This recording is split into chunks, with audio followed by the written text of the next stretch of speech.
I began by rough milling all of the lumber. It doesn't make for interesting videos, so I'm going to skip a lot of it, but it took the better part of 2 days. And here I'm using my jointing jig just to get a square edge, and then after that lots of rip cutting on the table saw.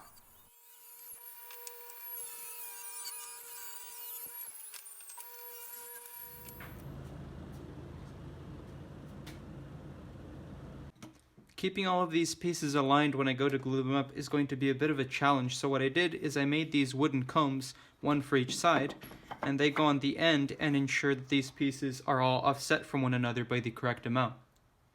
For box joints, you always need the fingers to be a little bit thinner than the notches that they're going to go into, so I went ahead and planed all the pieces that are going to comprise the fingers just a little bit, so that it's about 1/2 millimeter thinner than this piece in the middle, which creates that spacing.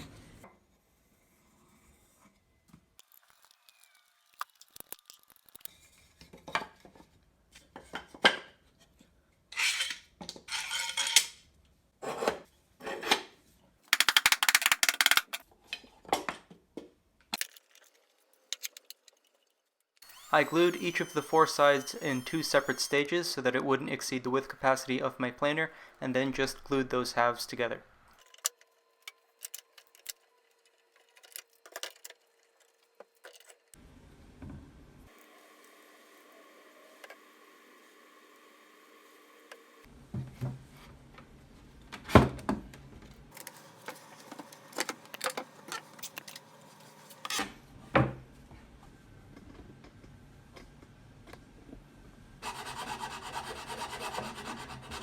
My stand is rough assembled, but before I glue it all together, I need to create a slot on the top through which the belt is going to go through, and I also need to create a cavity for a switch, as you can see on the other one here.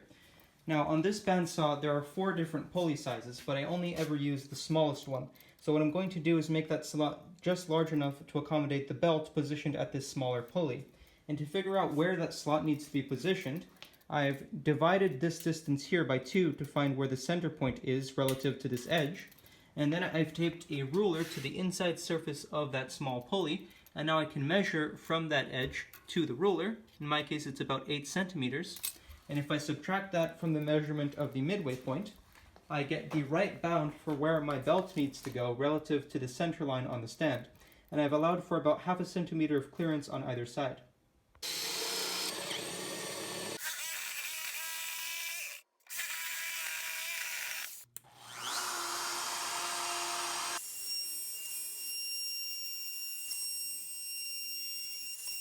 So I've put the bandsaw on top of the stand just to do a quick stupidity check, and it turns out that my slot is in fact aligned with the pulley.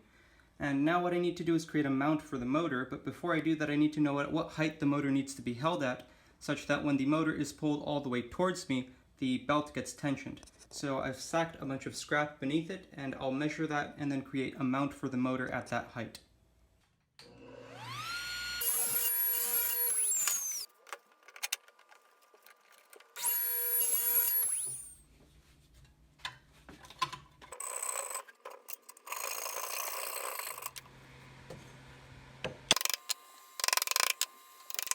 So you'll notice we have these 2 notches here on either side, and those notches are there to accept this shelf that goes in like so. And then on top of that shelf, we have this mounting platform for the motor, which slides between these 2 tracks. So now I can just check that the belt is perpendicular to the top here by simply placing a square. And it looks like the motor can go that way just a little bit.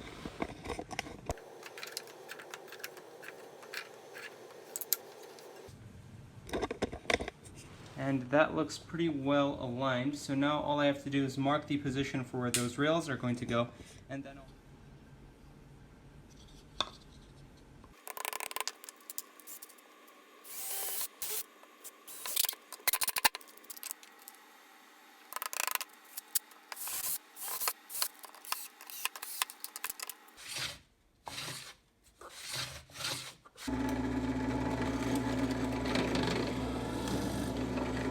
And here I'm making the grooves on the shelf that the bolts are going to ride in to tension and untension the belt.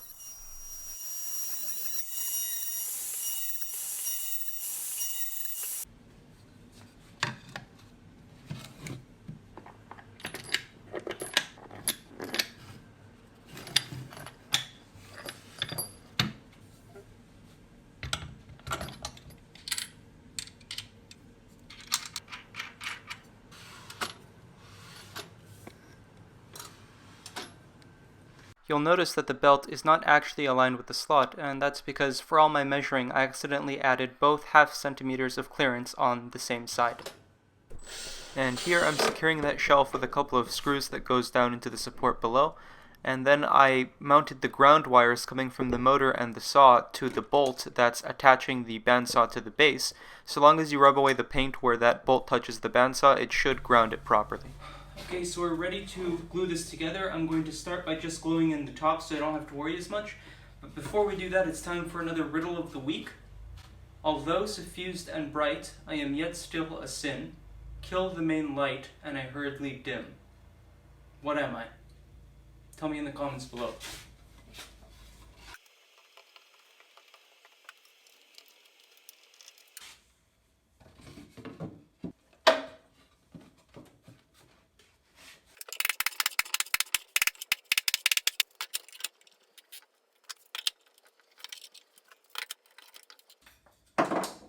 And here I'm gluing in the other side using some squares to keep everything at 90 degrees.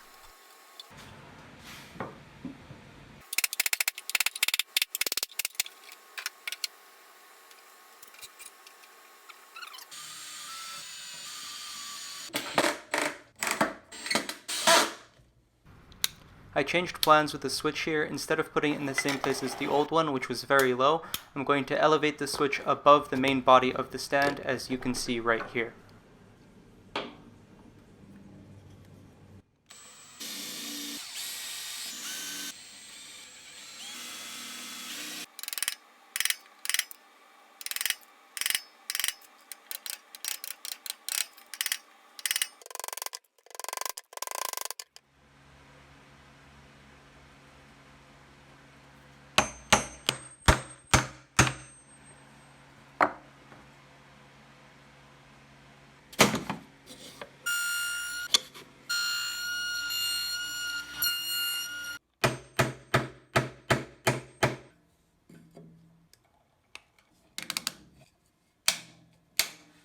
When you're cutting curves with a bandsaw, you end up with a bunch of irregularly shaped offcuts that you just want to get rid of, and so I want to create a sort of waste drawer that comes out from the side of the stand.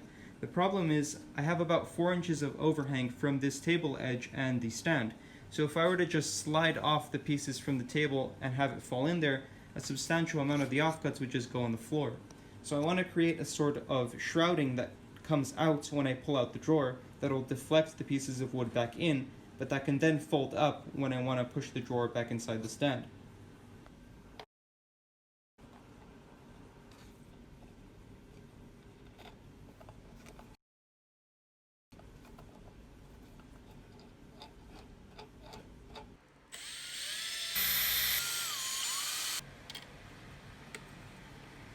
And right now the problem is it only really opens itself if I give it a head start by something around 20 degrees. And so I'm not entirely sure what I'm going to do. One idea is to make this... What I'm doing here is actually counterproductive, and I'll explain why. The most efficient line of force we could use in order to open this lid when it's fully closed is simply a line that's perpendicular to the lid.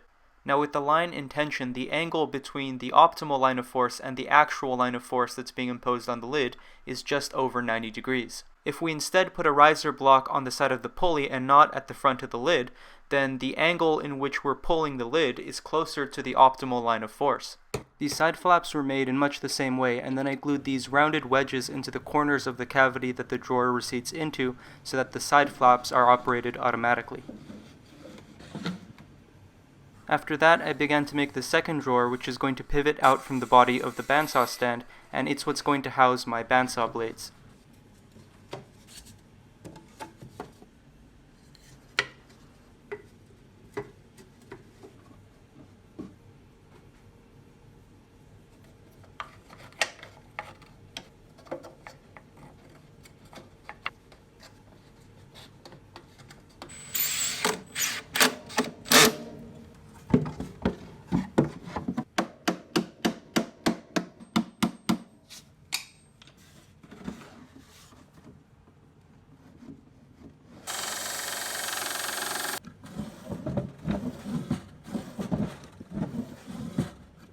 And here I'm gluing on the drawer face to the drawer body. This is all made out of underlayment, by the way. I used it because it's very cheap, though it's also low quality. and here's putting some nails through the front so that it doesn't slide around when I go to clamp it. For the other side, I made a door, and I made a knob out of maple by just spinning the piece up and cutting it on the bandsaw. You'll notice that the door has vent holes on it, one in the top for the hot air which floats to the top, and another few slits right where the motor is. With the stand basically finished, I did one final operation, which was to make more vent holes at the front, directly opposite where the fan in the motor is, and then I rounded the corners with the router and gave it a coat of polyurethane. Alright guys, I added this front door, by the way, off camera, just to close up that space so it doesn't get dusty. Thank you for making it to the end of the video. I'm quite pleased with how it turned out. It took more than a month, but I don't know what I'm doing yet, so it's to be expected. Yeah, thank you guys for watching, and I'll see you on the next one.